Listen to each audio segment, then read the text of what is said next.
The light arrived before the sun, not warm or welcoming, but pale and colorless, as if the world had awakened without concern for who had endured the night.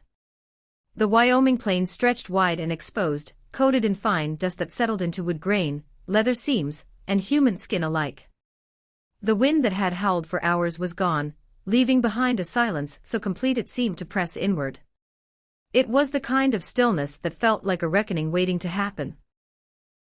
Inside a small, roughly built cabin on the edge of the settlement, Clara Burns eased herself up from a straw-filled mattress. Her bare feet met the cold planks of the floor, and she moved carefully, deliberately, so as not to wake anyone else. She was slight in frame, her body shaped by years of labor and restraint rather than youth. Her dark hair was braided tightly back, the only thing about her that showed care or order. She lifted her left hand and studied it in the dim gray light. Swollen, bruised, bound in a makeshift splint of scrap wood and torn cloth. Pain pulsed through it steadily, like a slow, unrelenting drum. She flexed her right hand instead. That one still obeyed her. It would have to do. A large figure snored heavily on the nearby cot. EMTT Byrne, her stepfather, took up space even in sleep. The smell of whiskey clung to him, thick and sour. In the corner lay Eloise, his wife, her sharp presence undiminished even in rest. Clara passed them without looking. They were simply parts of her world, like hunger and dust, unavoidable, unchanging. She pushed aside the canvas curtain and entered the lean-to kitchen. The dirt floor was cold beneath her feet, and the walls were riddled with gaps that let wind and grit slip through. At the center stood the hearth, built of stone and packed mud, blackened by years of use but still strong. To Clara, it was more than a cooking place. It was the one thing in the cabin that felt like it belonged to her. She knelt and stirred the banked coals with her good hand. A faint glow answered her. She added dry pine splinters and breathed softly, coaxing flame to life. When the fire caught, something settled inside her chest. Fire was honest. It demanded effort and returned warmth. It did not deceive. She began her morning work slowly. Grinding coffee beans with one hand was awkward and painful, but she braced the mill between her knees and kept going. Pain shot up her arm, sharp and bright, but she swallowed it. Tears were useless. She had learned that lesson long ago. Next came bread. She mixed flour and water in a worn wooden bowl, pressing the dough with the heel of her right hand. Sweat beaded along her hairline. The motion was clumsy, slow but steady. She did not stop. Men would be hungry soon. Fed men worked. Working men earned money. That money went to EMTT. That was how things were.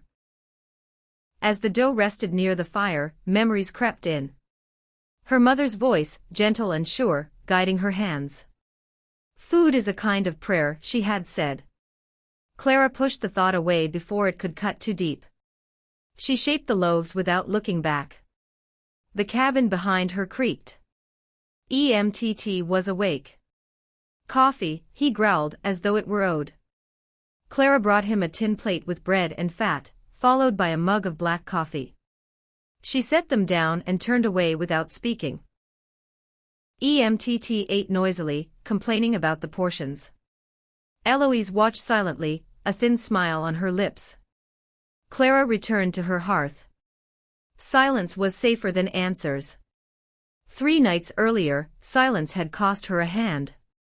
She remembered it clearly, EMTT drunk, his voice thick with accusation, claiming she'd given the workers too much stew. She had argued back. Men couldn't work hungry. His fingers had closed around her wrist. The twist. The crack. Pain so sharp it stole the air from her lungs. She hadn't screamed. She wouldn't give him that. The ache never truly left, but she worked through it. By mid-morning, the sound came, hooves, many of them. Dust lifted along the horizon. Men paused and stared. A group of riders approached, steady and confident, their horses moving as if the land itself carried them. Cowboys. 2 dozen at least. At their head rode a man built broad and solid, seated easily on a gray horse. He moved with a quiet strength that didn't need display. This was Boaz McCall, owner of the JM Ranch. His name carried authority. EMTT hurried out to greet him, all smiles and false warmth. Meals were arranged quickly. Clara stayed in the kitchen, but the workload doubled. More men meant more food. She carried heavy platters with one arm, bracing them against her body, keeping her injured hand close. The cowboys were loud but not cruel. They ate with appreciation. Plates returned empty. Clara kept her eyes lowered, moving like a shadow. Boaz watched. He noticed the splint. The stiffness. The way she poured coffee again and again with one hand.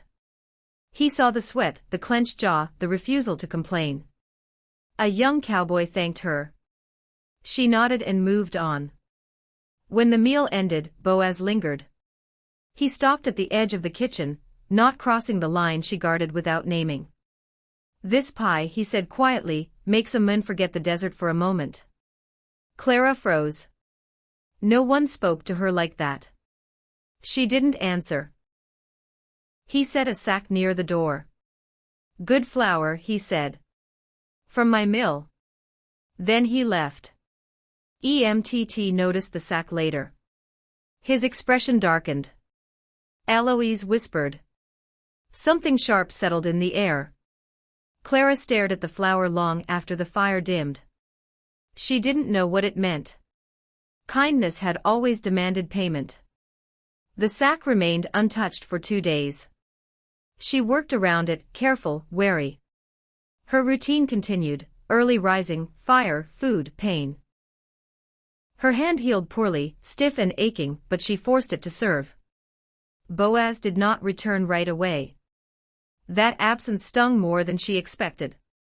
She scolded herself for imagining meaning. On the third afternoon, a lone rider appeared. Boaz came alone, his horse moving slow and sure. He spoke briefly with a foreman, then turned toward the cabin. Clara kept her back to him, scrubbing a pot. Ma'am. Sir. He stayed at the threshold. I noticed your lard is nearly gone, he said calmly. A cook needs clean fat. He set a wrapped bundle beside the flour. From my own hogs. No questions. No pity. No mention of her hand. When he left, Clara stood unmoving. When she unwrapped the bundle, something twisted in her chest. This wasn't control. It was trust. And that frightened her. The visits continued. Always quiet. Herbs. A sharpening stone. Old baking molds, heart, star, crescent. He said they'd belonged to his mother. He didn't linger. Whispers followed. Eloise listened. One night, with EMTT drunk and sour, she spoke softly. People are talking. His anger deepened. That night, the breaking came. EMTT destroyed the kitchen, then found the tin box. Her mother's recipes burned. Clara did not cry. Morning came thin and gray. No bread. Men noticed. By afternoon, debt surfaced. Papers changed hands. When Boaz returned, he carried documents. The land was no longer EMTT's. That night, EMTT tried again. Get out of my house, Clara said. And he did. The silence he left was clean. Clara rebuilt, not from obligation but choice. Days passed. Work returned. Trade replaced charity. Boaz came again, fixing fences, sharing coffee. One evening, she baked something new. When Boaz tasted it, he went still. This tastes like the land, he said. And like you. She told him the old recipes were gone. She'd made new ones. They broke my hand, she said. But I'll keep cooking. I believe you will. He didn't rush. He didn't save her. "May I build this place with you?" he asked. She nodded. And for the first time, Clara Burns was no longer surviving. She was living.